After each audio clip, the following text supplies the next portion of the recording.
പുറപ്പാട് പുസ്തകം 1-ാം അധ്യായം.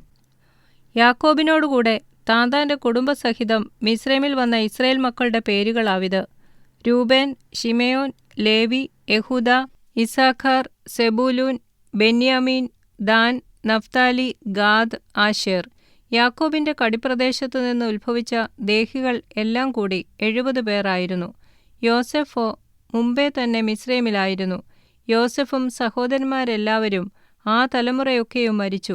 ഇസ്രായേൽ മക്കൾ സന്താനസമ്പന്നരായി അത്യന്തം വർദ്ധിച്ച് പെരുകി ബലപ്പെട്ടു. ദേശം അവരെക്കൊണ്ട് നിറഞ്ഞു. അനന്തരം യോസെഫിനെ അറിയാത്ത പുതിയൊരു രാജാവ് മിസ്രയീമിലുണ്ടായി.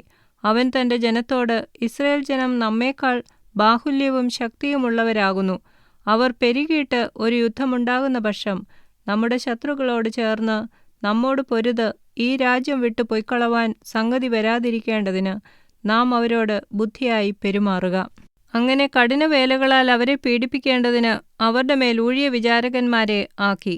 അവർ പീഥോം, റയംസേസ് എന്ന സംഭാര നഗരങ്ങളെ ഫറവോന് പണിതു. എന്നാൽ അവർ പീഡിപ്പിക്കുന്തോറും ജനം പെരുകി വർദ്ധിച്ചു. അതുകൊണ്ട് അവർ ഇസ്രായേൽ മക്കൾ നിമിത്തം പേടിച്ചു. മിസ്രയീമ്യർ ഇസ്രായേൽ മക്കളെക്കൊണ്ട് കഠിനവേല ചെയ്യിച്ചു. കളിമണ്ണും ഇഷ്ടികയും വയലിലെ സകലവിധ വേലയും സംബന്ധിച്ചുള്ള കഠിന പ്രവൃത്തിയാലും അവരെക്കൊണ്ട് കാഠിന്യത്തോടെ ചെയ്യിച്ച സകല പ്രയത്നത്താലും അവർ അവരുടെ ജീവനെ കയ്പാക്കി. എന്നാൽ മിസ്രയീം രാജാവ് ശിപ്ര എന്നും പൂവ എന്നും പേരുള്ള എബ്രായ സൂതികർമ്മിണികളോട്, എബ്രായ സ്ത്രീകളുടെ അടുക്കൽ നിങ്ങൾ സൂതികർമ്മത്തിന് ചെന്ന് പ്രസവശയ്യയിൽ അവരെ കാണുമ്പോൾ കുട്ടി ആണാകുന്നുവെങ്കിൽ നിങ്ങൾ അതിനെ കൊല്ലേണം, പെണ്ണാകുന്നുവെങ്കിൽ ജീവനോടിരിക്കട്ടെ എന്ന് കൽപ്പിച്ചു. സൂതികർമ്മിണികളോ ദൈവത്തെ ഭയപ്പെട്ടു. മിസ്രയീം രാജാവ് തങ്ങളോട് കൽപ്പിച്ചതുപോലെ ചെയ്യാതെ ആൺകുഞ്ഞുങ്ങളെ ജീവനോടെ രക്ഷിച്ചു. അപ്പോൾ മിസ്രയീം രാജാവ് സൂതികർമ്മിണികളെ വരുത്തി, ഇതെന്തൊരു പ്രവൃത്തി? നിങ്ങൾ ആൺകുഞ്ഞുങ്ങളെ ജീവനോടെ രക്ഷിക്കുന്നത് എന്ത് എന്ന് ചോദിച്ചു.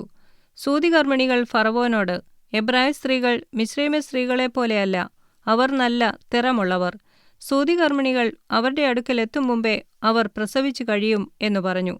അതുകൊണ്ട് ദൈവം സൂതികർമ്മിണികൾക്ക് നന്മ ചെയ്തു. ജനം വർദ്ധിച്ച് ഏറ്റവും ബലപ്പെട്ടു.